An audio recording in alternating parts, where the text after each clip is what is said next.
Perkenalkan, nama saya Christine Stefania Simanjorang, mahasiswa dari kelas B Program Studi Pendidikan Tata Busana. Dalam video ini, saya akan menjelaskan materi apa yang sudah saya dapat dalam mata kuliah kepemimpinan. Yang pertama, kepemimpinan adalah kemampuan seseorang untuk mempengaruhi, mengarahkan, dan membimbing orang lain agar mau bekerja sama mencapai tujuan bersama. Setiap pemimpin bukan hanya memberikan perintah, tetapi juga menjadi teladan, penggerak, dan inspirasi bagi orang-orang di sekitarnya. Dalam konteks organisasi, kepemimpinan berperan penting untuk menciptakan visi, membangun kerjasama, dan memastikan semua anggota bekerja menuju tujuan yang sama. Yang kedua, ada gaya-gaya kepemimpinan. Setiap pemimpin memiliki gaya yang berbeda-beda dalam memimpin. Yang pertama, ada gaya kepemimpinan otoriter. Pemimpin mengambil keputusan sendiri dan mengatur segala hal tanpa banyak melibatkan anggota. Cocok digunakan dalam situasi darurat atau organisasi yang butuh ketegasan. Dan yang kedua ada kepemimpinan demokratis. Pemimpin melibatkan anggota dalam pengambilan keputusan, menghargai pendapat, dan membangun kerjasama. Gaya ini sering dianggap paling efektif untuk organisasi modern.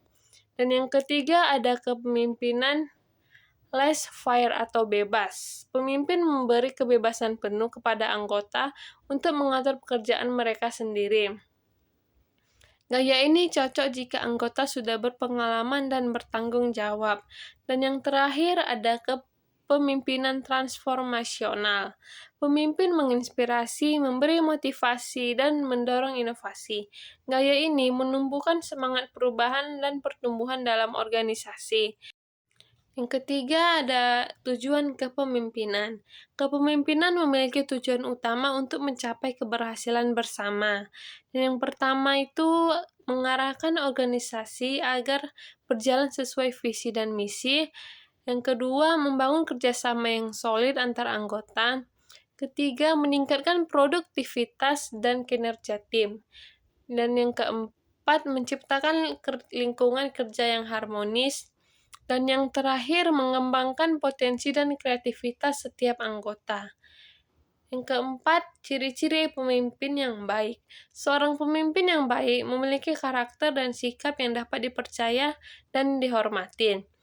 Yang pertama, jujur dan memiliki integritas tinggi, bertanggung jawab terhadap tugas dan keputusan, adil dan bijaksana dalam memimpin, mampu berkomunikasi dengan baik, menjadi teladan bagi anggota, dan mampu memotivasi dan menginspirasi orang lain.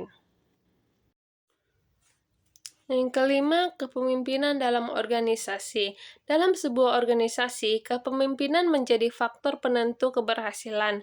Pemimpin bergerak sebagai pengarah, pengambil keputusan, penggerak tim, sekaligus penyeimbang antara visi organisasi dan kebutuhan anggota. Tanpa kepemimpinan yang efektif, organisasi akan kehilangan arah, koordinasi, dan semangat kerja.